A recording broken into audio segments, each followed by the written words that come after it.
এটা হলো আকছো শাক। অনেকে একে বলে দন্তফুল, তুতমুতিয়া, বনগাঁধা আর নাকফুল। বৈজ্ঞানিক নাম একমেলা ওলেরেসিয়া।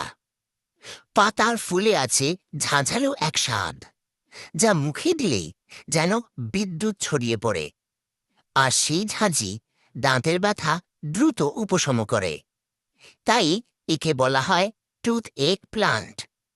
তবে শুধু দাঁতের ব্যথা নয়, এই শাক হজম শক্তি বাড়ায়, রোগ প্রতিরোধ ক্ষমতা শক্তিশালী করে এবং আয়ুর্বেদে একে শক্তিবর্ধক ভেষজ হিসেবে ব্যবহার করা হতো। বিশ্বের অনেক দেশে এটি রান্নায় মশলার মতো ব্যবহার হয়।